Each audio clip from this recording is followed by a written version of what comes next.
Jesús seguiré, pongo en él mi mirada, veo su gran amor, canto sus alabanzas, a Jesús seguiré.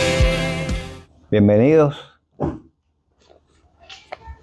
Un domingo más de bendición que el Señor nos da y damos gracias porque tantos lugares que hay en este mundo ahora mismo y sin embargo nosotros estamos en el mejor. Estamos aquí en la confraternidad con nuestros hermanos en nuestra iglesia. Extrañamos a las personas que no han podido venir, extrañamos a nuestro pastor y que no lo vemos ahí, pero bueno. Y damos gracias a Dios. Sabemos que no hay ninguna dificultad que Él no pueda vencer y sabemos que Él está con nosotros a través de todo tipo de situaciones y circunstancias. Él nos guía a través del fuego y nos hace victoriosos al final de la carrera. Como decía la hermana Cristi, ahora estamos aquí porque justamente queremos alabarlo, queremos adorarle, queremos exaltar su nombre, queremos decir y reafirmar una vez más que en Él confiamos para todo y en todo, nos entregamos a Él. Y ya unidos a la oración del principio, para evitarme el tiempo, estamos bajo oración. Yo quiero hoy tocar un tema, no es como se dice, un sermón, es un estudio, y vamos a comenzar en el nombre del Padre, del Hijo y del Espíritu Santo, leyendo la palabra de Dios en el versículo más difícil de encontrar, que es Génesis número 1 y el versículo 1. Génesis capítulo 1, versículo 1.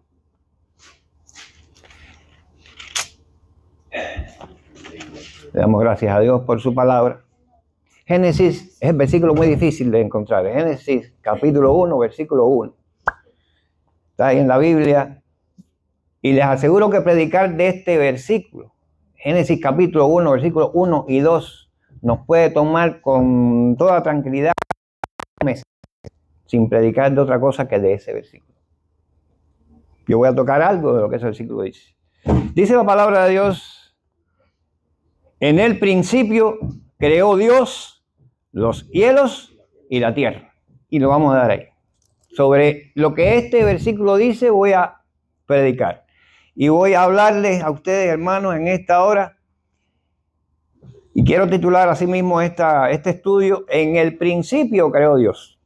Ese es el título del estudio. Miren, hermanos, todo cuanto Dios creó, Él lo hizo bueno, perfecto. Él lo hizo revisándolo, incluso revisando 7 veces. Vemos nosotros, si leemos la palabra, 7 veces vemos que Dios se detuvo en lo que hacía y revisó que todo cuanto iba haciendo era bueno y era perfecto y era agradable. El Génesis nos da el surgimiento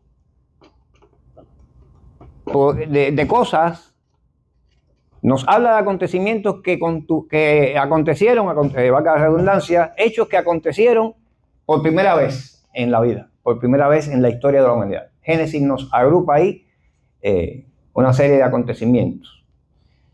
Y vemos aquí que, un poco en broma, ¿no? El trabajo, el oficio de supervisor aparece por primera vez ahí. Tiene que haber alguien que detenga las cosas, o que se detenga, que tome su tiempo a mirar que lo que se está haciendo, sea en una fábrica, sea en un taller, donde quiera que sea, en una escuela, que se esté haciendo bien. Alguien tiene que, bueno, pues Dios se detuvo y vio que todo lo que hacía era bueno.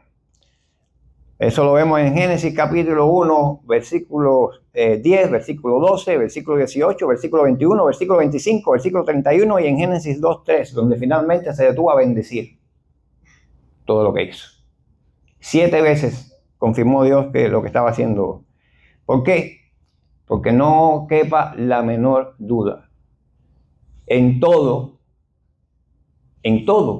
Dios el nuestro es un Dios de detalles. Y yo quiero hablarle hoy de eso, entre otras cosas. Un Dios de detalle. Al detalle nos conoce, nos hizo, sabe cómo somos, conoce lo que su creación es. Por eso decimos que aunque estas dos palabras no aparecen en la Biblia, Dios es inmanente y es trascendente. Son dos características de Dios. Inmanente, Él está dentro de toda su creación, la comparte, la penetra. Incluido nosotros, donde habita su Espíritu Santo, gloria a su nombre. Él es inmanente. En cada cosa de la creación está Dios manifiesto. Y es trascendente porque antes de su creación existía y su creación puede dejar de existir y Él seguirá existiendo. Él seguirá siendo, porque la creación existe, pero Dios es. Y el ser es eterno. Lo creado es lo que es finito. Es inmanente y es trascendente. Nuestro Dios es un Dios de detalle, como pudimos ver. Se dice que en esta descripción magnífica que hace en el libro de Génesis, acerca del lugar donde Dios puso a la primera pareja, al hombre, en esta descripción magnífica que hace, Él plantea un jardín y dentro de ese jardín Él plantea un huerto, o sea, una zona extensa, y al norte de esa zona Él plantea un huerto que se conoce como Edén. Estaba al oriente, mejor dicho, de Edén, de ese jardín. En hebreo, Gan, la palabra Gan, que es jardín o parque de diversiones y de recreo y de distracción, Gan. Y luego puso ahí la otra palabra hebrea, Edén, un lugarcito ahí al oriente de esa zona grande, puso ahí en esa zona el huerto del Edén. Allí puso Él al hombre, allí los puso. Y dice que de allí salían 4 ríos, o sea, un río que luego se dividía en 4 brazos.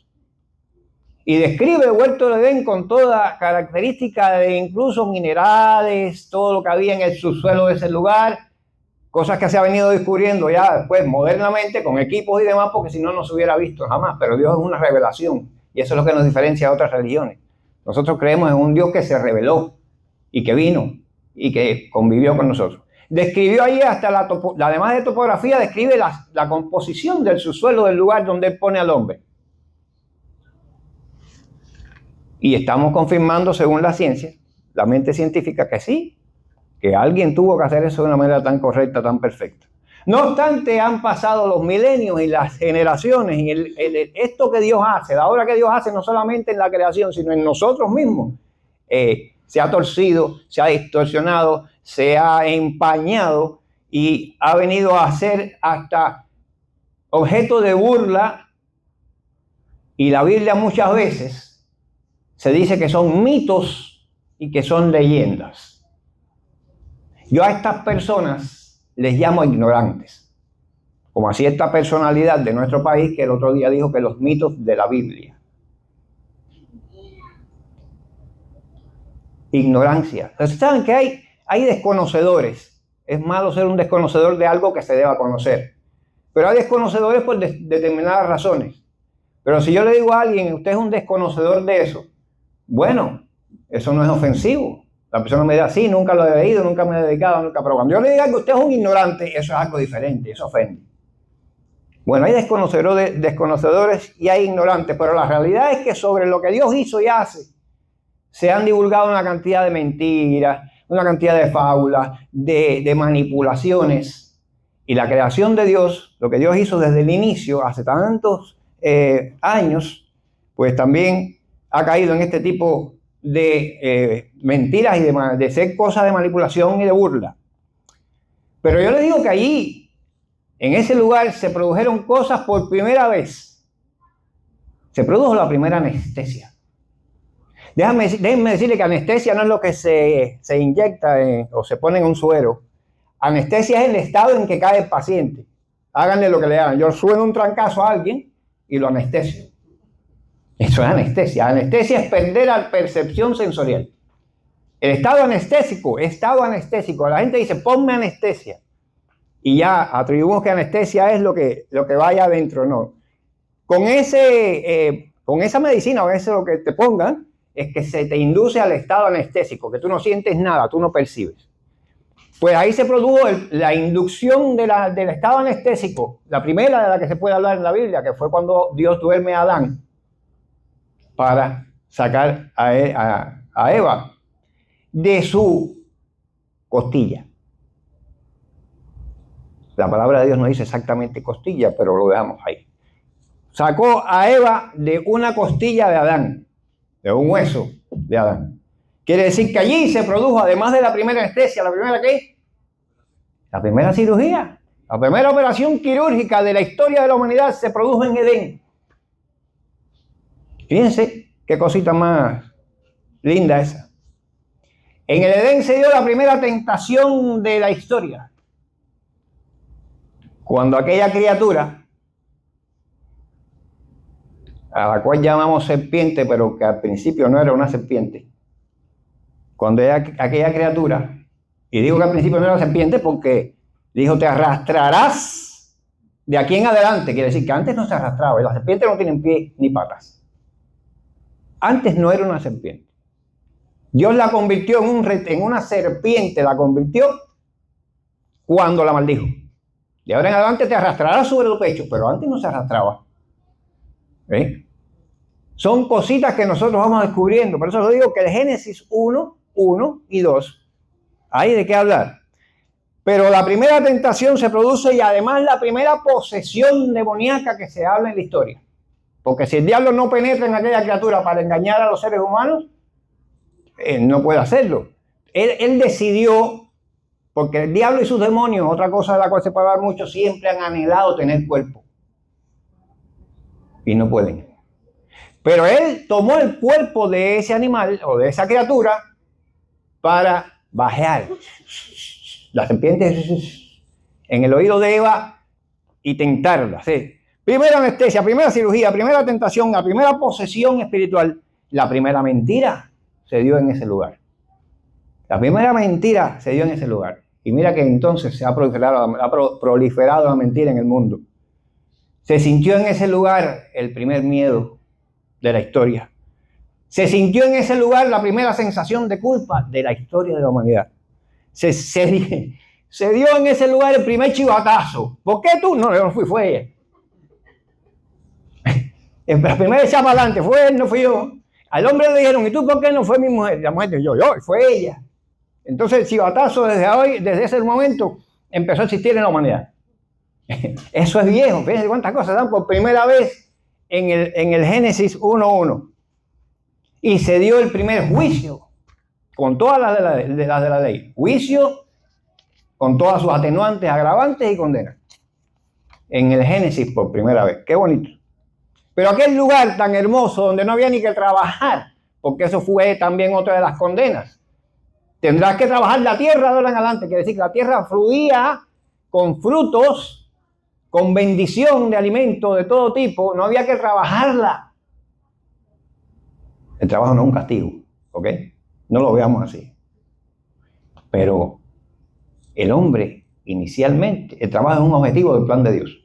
Pero inicialmente el hombre no tenía que hacerlo. Por el pecado. Por el pecado. Fue una de sus condenas.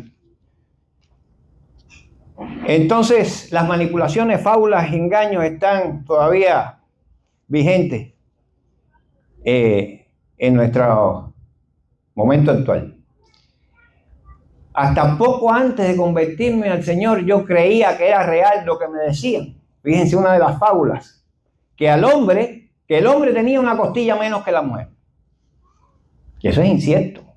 Eso es falso. Al hombre no le falta una costilla, o sea, en sus costillas no tiene una menos que la mujer. Pero se decían cosas como que había sido una manzana.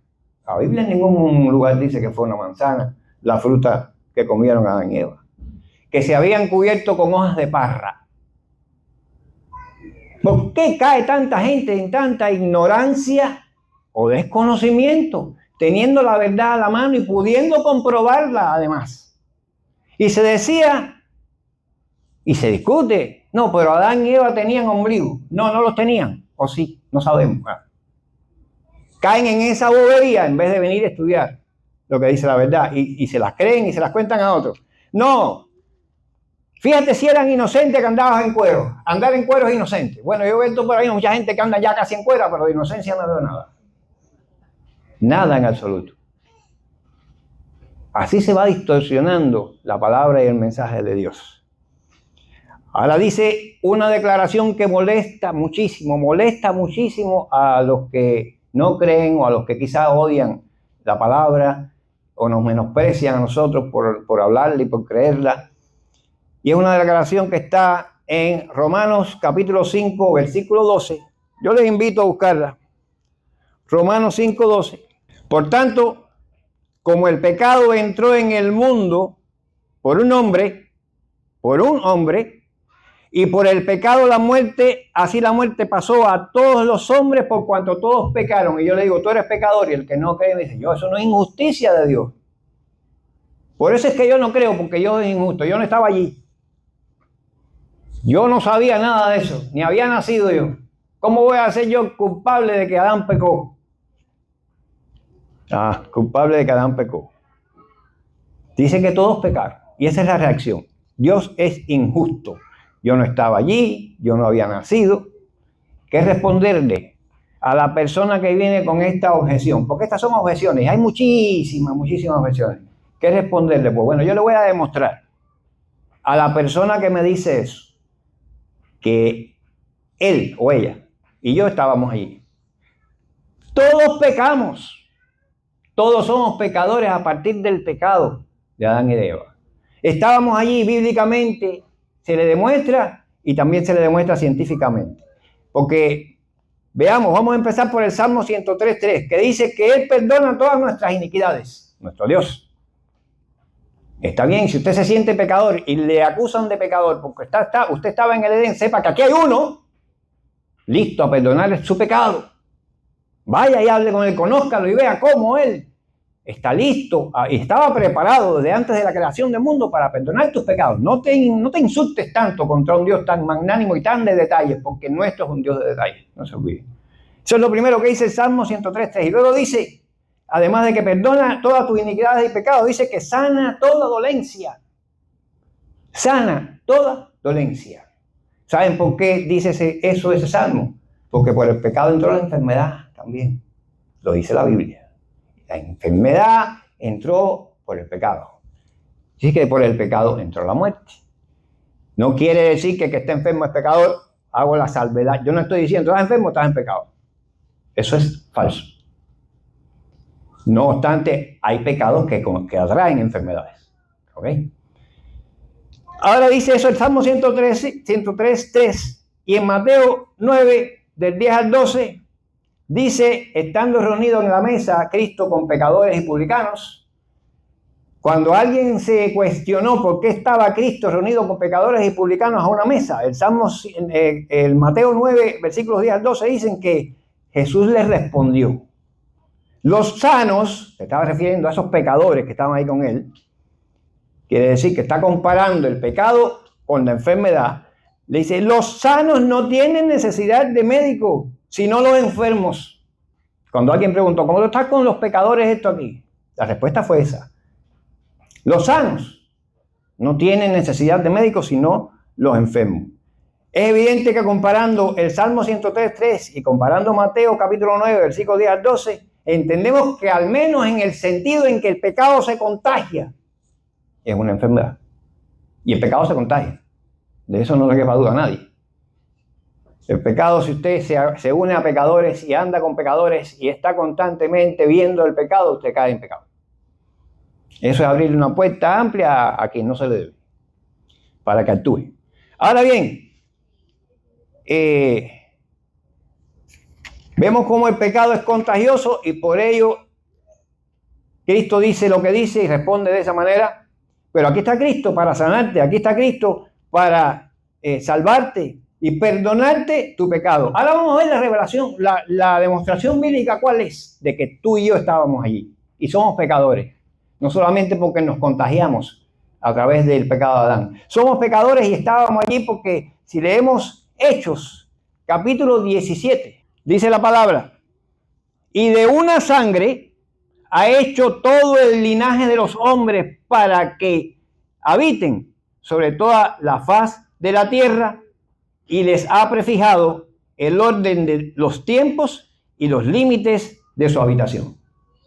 Dice la palabra de Dios que nosotros, la humanidad, venimos de un mismo linaje sanguíneo, de una sola sangre venimos. Eso es mito. Eso es leyenda. No, señor. Hubo un genetista muy famoso inglés llamado Reginald Cromwell Punnett, genetista reconocido, británico. Vivió entre 1875 y 1967, pero en 1905, este genetista inglés, viendo que, bueno, la Biblia dice eso y cómo yo que soy genetista no puedo responder a esto, y estudió y creó un instrumento que se llama cuadro de Punnett.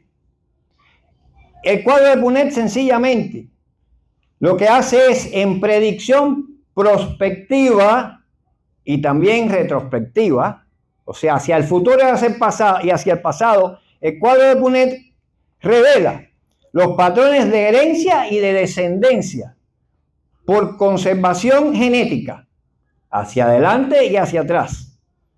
Y revela que todos descendemos de una sola sangre primigenia. Cuando los mismos patrones para buscar prospectivamente la herencia y la descendencia de las familias que poblaron la tierra.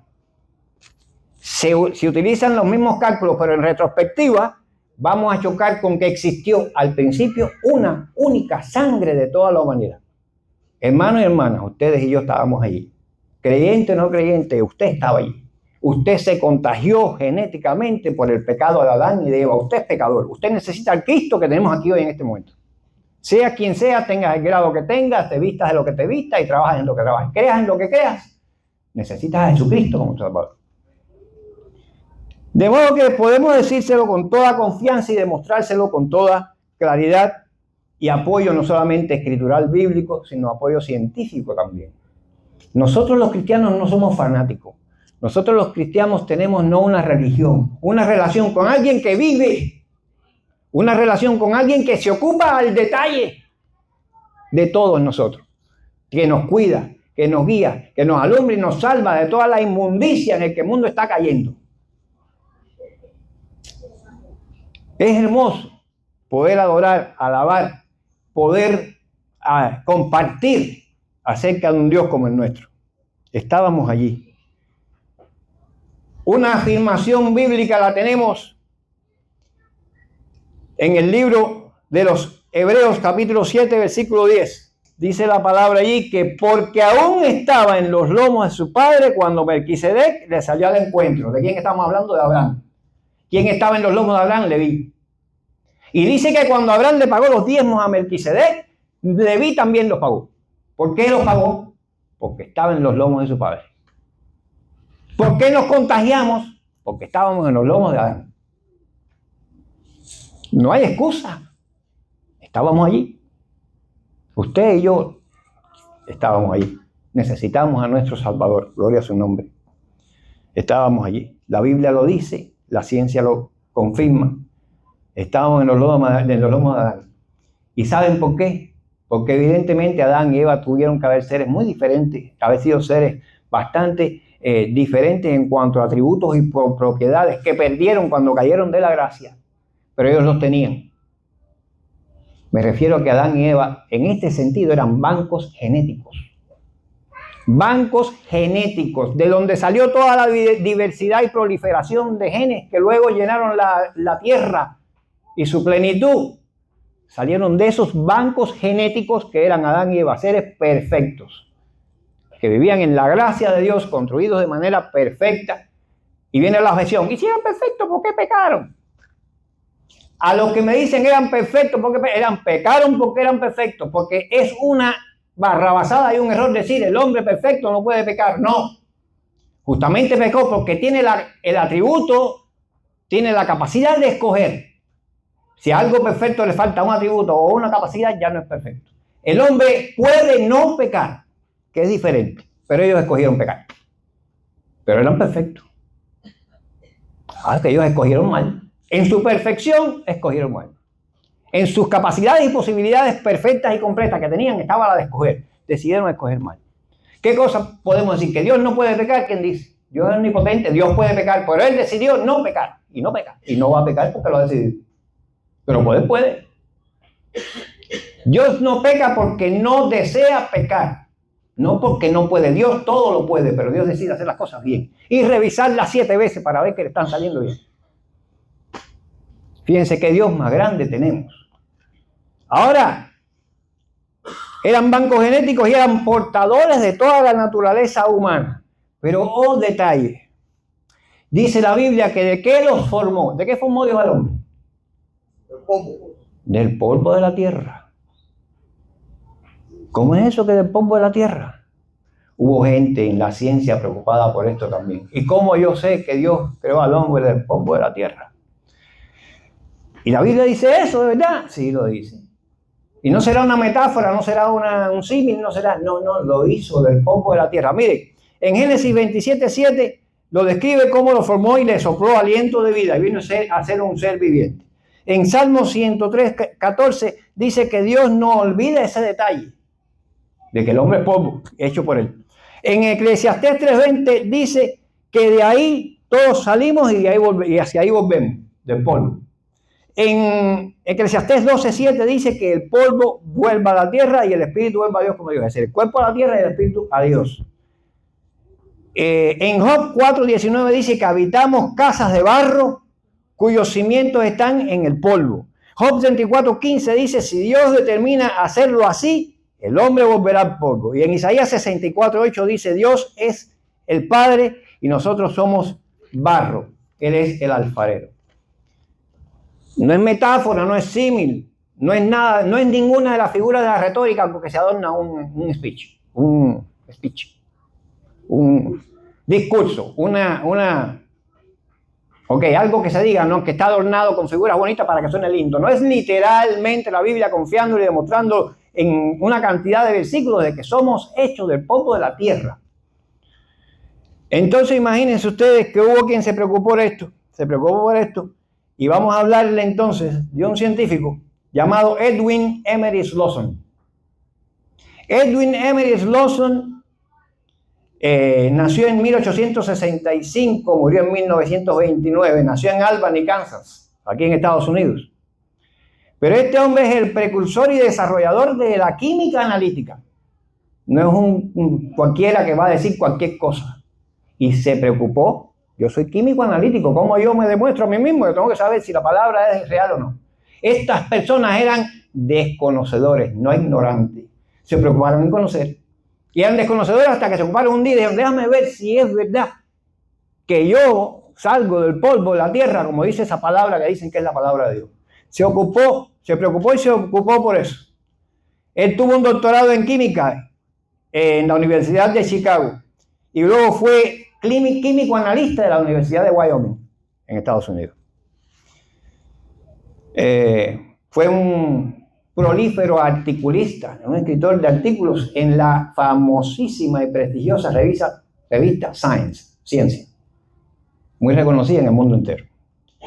Este hombre, después que hizo su estudio, y no era creyente, editó un libro, publicó un libro. Publicó 2. Una se llama Química Creativa. Y el segundo libro que publicó se llama Sermones de un Químico. Este hombre que dijo, yo voy a ver porque yo soy científico, yo tengo que ver si esto, para creerlo o no creerlo. Eso es una actitud loable. Miren que hay gente hablando arrasada de lo que no saben, Dios mío, y qué mal queda cuando uno es un mayorcito y habla lo que no conoce. Y no puede fundamentar que lo que está hablando es real. Y que venga otro después al otro día y diga, oye, me metiste tremenda pifia. Terrible. Pero este hombre dijo, no, yo soy una gente seria. Y si esto lo dice tanta gente, lo cree tanta gente en el mundo, y ha muerto tantos millones de gente en el mundo por defender lo que esto dice aquí, y lo creen a la muerte. A ver si es verdad. Bien, él fue allá e investigó. Tuvo colaboración con otros campos de la ciencia, por supuesto, pero analizando los elementos químicos de la Tierra, los elementos químicos que son comunes a la Tierra y al cuerpo humano, él destacó de una manera bastante descriptiva y comprensible en su libro Sermones de un Químico, esta relación de los elementos del cuerpo humano con la de la tierra y descubrió que hay al menos y básicamente 12 de ellos que los comparte el hombre con la tierra. Y son oxígeno, carbono, hidrógeno, nitrógeno, fósforo, silicio, aluminio, hierro, calcio, sodio y magnesio. Y falta el potasio. Calcio, sodio, magnesio y potasio. Pero siguiendo sus estudios en colaboración con topógrafos, en cooperación con geólogos, a él le llamó una cosa la atención.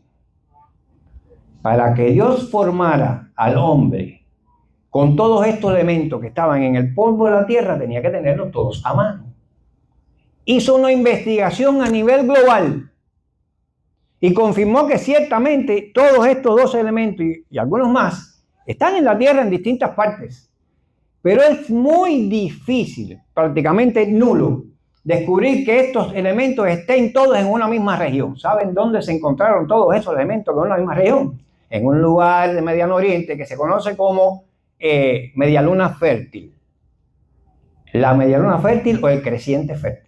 Se le dice a esa zona del Medio Oriente donde, según los estudiosos de la Biblia, la arqueología y la historia, debió haber estado ubicado ahí en la Mesopotamia, que lo cubre esa zona, el huerto de Edén. Es el único lugar del mundo donde todos esos elementos se encuentran juntitos ahí en el polvo de la tierra.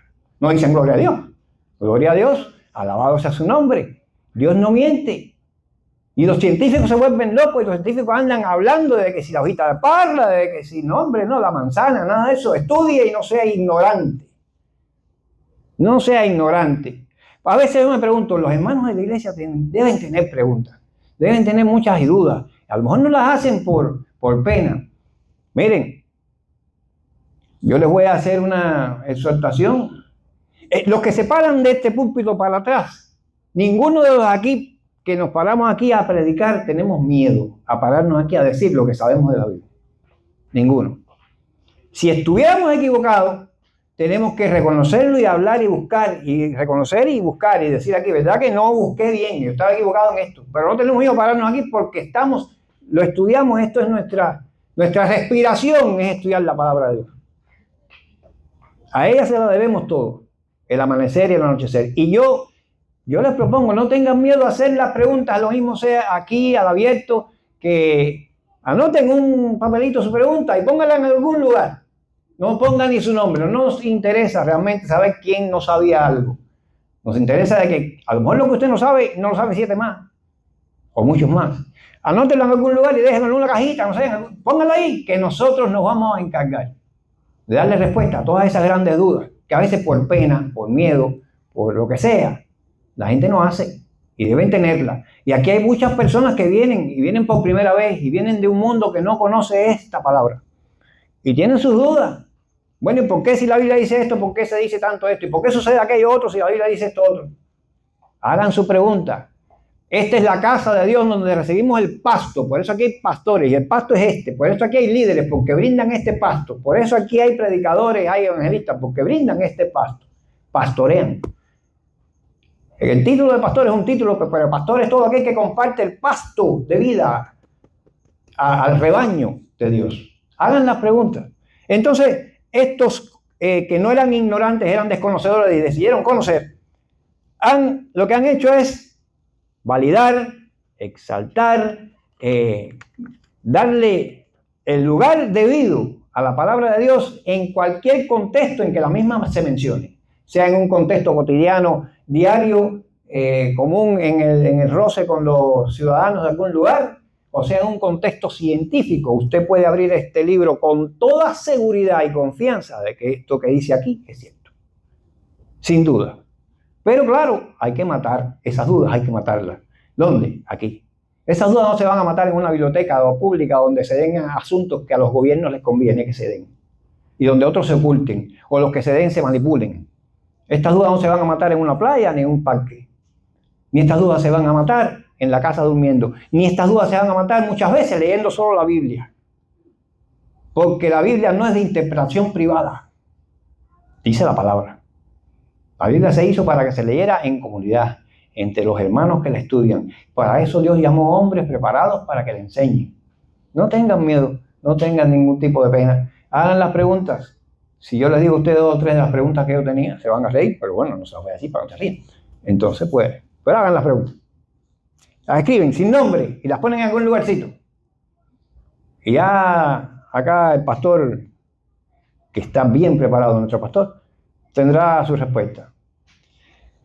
Pero entonces, los hombres llamados de ciencia, hay hombres de ciencia honestos, y yo no estoy menospreciando la ciencia, hace falta, muy buena que es la ciencia para la humanidad, pero aquellos que se creen los ultra super científicos, los non plus ultra de la ciencia, bueno, vamos a correr a ver cómo es que dice esto, que la vida no salió de nada, y están haciendo laboratorios y cosas, a ver si producen vida de la nada, creando condiciones, creando cosas en probeta, creando cosas a nivel controlado de laboratorio, a ver si la vida surge.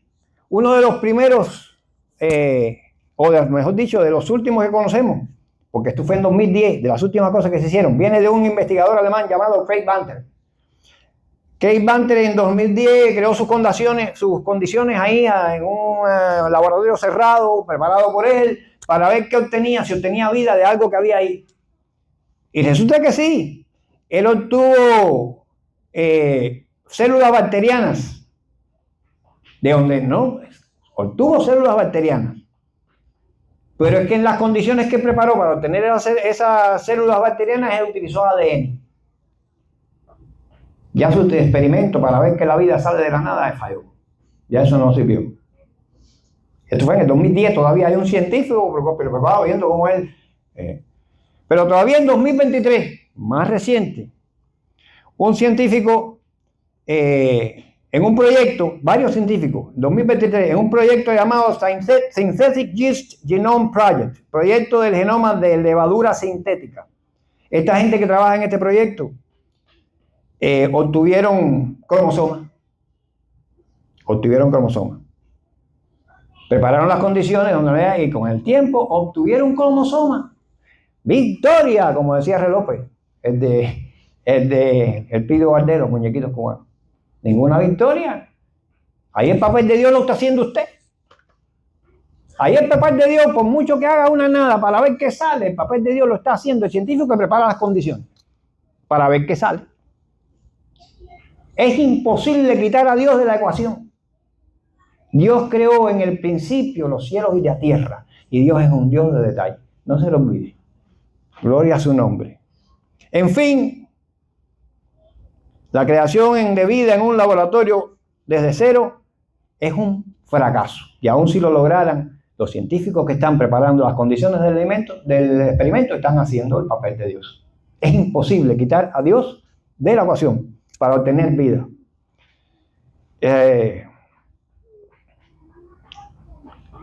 Ellos mismos chocan con la inteligencia que pretenden negar. Chocan con ella. Por eso decía el famoso Max Planck, matemático alemán, lo que yo le he dicho aquí otras veces, que para el creyente Dios está al principio de todas las cosas, pero aquel que va por la ciencia y por otro camino buscándolo, se lo encuentra al final. Mira, ya caminaste todo esto y hiciste, pasaste todo ese trabajo, mírame aquí. Yo soy el que soy. Yo soy ayer, yo soy hoy y soy siempre. Gloria a su nombre. Yo les decía que Dios es un Dios de detalle. Dios cuida su obra al detalle. Y hay algo que los científicos tampoco se habían percatado de ello. Los insaciables, los buscadores de los por qué y los por cuánto de Dios. Dios demuestra siempre que Él es el omnipotente, el omnipresente y que Él es el creador. En el ambicioso programa Apolo, todas esas naves Apolo que se mandaron en la carrera por la conquista del espacio entre Estados Unidos y la Unión Soviética de aquel momento, que apareció después como Unión Soviética, Rusia en estos momentos. Pero a que ustedes no saben una cosa que sucedió.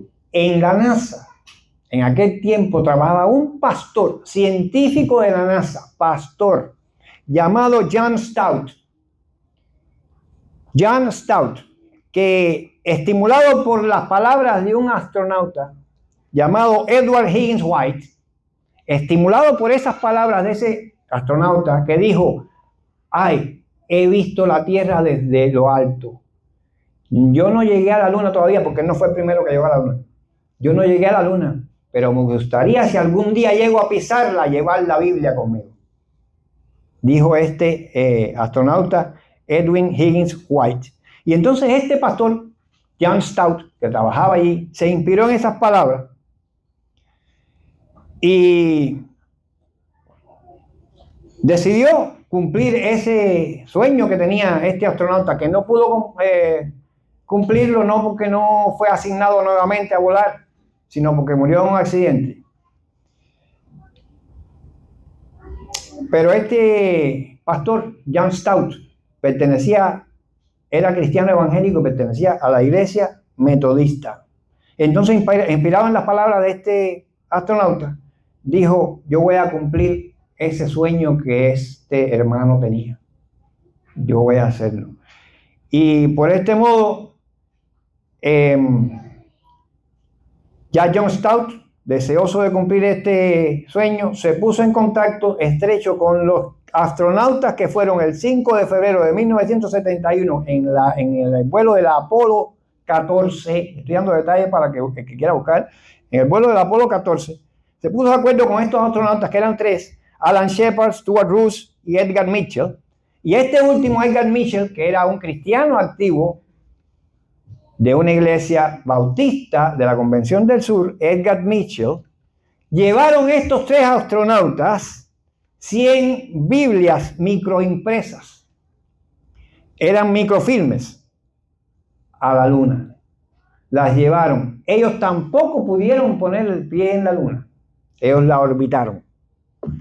Pero llevaron con ellos las Biblias al espacio. 100. Y estas Biblias las regresaron luego a la Tierra y se les regalaron a muchos científicos, a muchos investigadores y a personalidades. Entre estas personas que recibieron estas Biblias, que fueron al cosmos, llevadas por los astronautas, estaban el futuro presidente George Bush y Richard Nixon. Cada uno de ellos recibió una Biblia que había ido al cosmos y había orbitado la Luna. Posteriormente, en vísperas de Navidad, en el 1968, los astronautas Frank Borman, Jim Lovell y Bill Anders, en la nave Apolo 8, hicieron un stop de 10 minutos en su importante trabajo científico y leyeron el Génesis capítulo 1 del versículo 1 al 10 en transmisión radial a toda la nación de los Estados Unidos desde la órbita lunar. Entonces la Biblia la conoce el pipicigallo malayo. No hable más sandeces de la Biblia si usted no la conoce. Reconocían los astronautas de la década de los 60, gente de ciencia, gente preparada, gente con todos los instrumentos para saber si una cosa es cierta o no, equipada. Reconocían que había un Dios todopoderoso. Reconocían que el universo ese que miramos revela, como lo dice en el libro de Romanos, revela, la creación de Dios lo revela a Él, toda completica. Gloria sea su nombre. Qué bien nos sentimos de estar aquí, qué bien nos sentimos de hablar de estas cosas. El pastor Jim me decía el otro día que no es necesario ser científico para saber las cosas de Dios. Estoy totalmente de acuerdo. Bueno, los mismos discípulos no era ninguno científico. El más era un médico, que era Lucas, médico. Pero los demás eran pescadores, cobradores de impuestos, campesinos. Y mírennos aquí, tan lejos de ese lugar, tanto geográfico como en el tiempo. Mírennos aquí, alabando y adorando a ese creador que ellos comenzaron a expandir. No es necesario saber de ciencia. Pero es bonito que en este mundo, a quien la ciencia o la falsa ciencia ha engañado a tanto, decirle estas cosas. Es bueno que lo sepan. Es bueno alabar a Dios en todo ámbito. Quiere decir que ya desde 1913 se viene conociendo que Dios es quien es. Y hace y ha hecho lo que dice que hace e hizo. Y se lo digo porque ya en 1913, un primer científico llamado Joseph Henderson, Lawrence Joseph Henderson, ya en 1913 hizo alusión a una ley de la que no se habla ni se enseña en ninguna escuela atea. Y se llama la ley del ajuste fino del universo. Se llama así esa ley. Ley del ajuste fino del universo. Y nos habla de nuestro Dios de detalles. La ley del ajuste fino del universo nos habla de la ley de detalles. Este científico afirmó en 1961, diciendo que ciertas fuerzas físicas, así como la gravedad, el electromagnetismo, solo si están debidamente afinadas, pueden permitir que la vida surja. Únicamente así. Dijo eso por primera vez. Y luego otro científico en 1960 ya había dicho, que se llama Fred Hoyle, ese otro científico, argumentó a favor de esto que dijo luego en el 61. Lo dijo el anterior científico que mencioné. En el 61 Joseph Henderson lo mencionó así y dijo lo siguiente.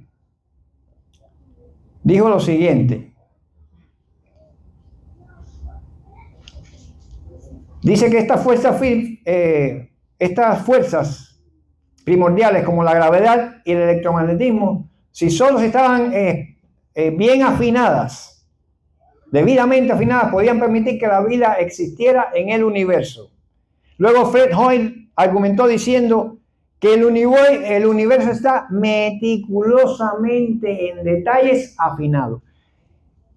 La ley, realmente la premisa de esta ley del ajuste fino del universo dice que pequeños cambios a nivel molecular, esto lo descubrió la física y lo mantiene, es una ley, que pequeños cambios a nivel molecular, solamente si sufrieran la más mínima variación, nosotros ninguno estaríamos aquí. No hubiera sido posible el surgimiento de la vida. Y esa es una ley conocida y aprobada por todos los físicos del mundo, la ley del ajuste fino del universo. Si un átomo estuviera un poquito más allá, un poquito más acá, ya la vida no hubiera podido existir. A nivel molecular, los científicos han descubierto la perfección de la creación de Dios. Porque es que el equilibrio de patrones energéticos que componen el universo con solamente una micromilésima de algo que se desplace hacia donde no debe estar, surgiría un caos y el universo desaparecería. Eso los físicos actuales lo conocen así, ajuste fino del universo. Qué grande es nuestro Dios. Esa es la obra de nuestro Dios. Esa es la obra del Dios que estamos aquí hoy alabando, exaltando, del Dios en que creemos, el Dios que cuida detalles a ese nivel, el Dios que nos ama y que ha tenido el fino y delicado detalle de hacer que usted esté aquí hoy, porque no es casualidad. Con Dios todo es causalidad. Él ha tenido el detalle con usted, hermano y hermana, conmigo, de que estemos aquí hoy, lo conozcamos y lo alabemos. A Él sea todo el imperio, honor, honra y alabanza por los siglos de los siglos. Amén. Gracias. A Jesús seguiré.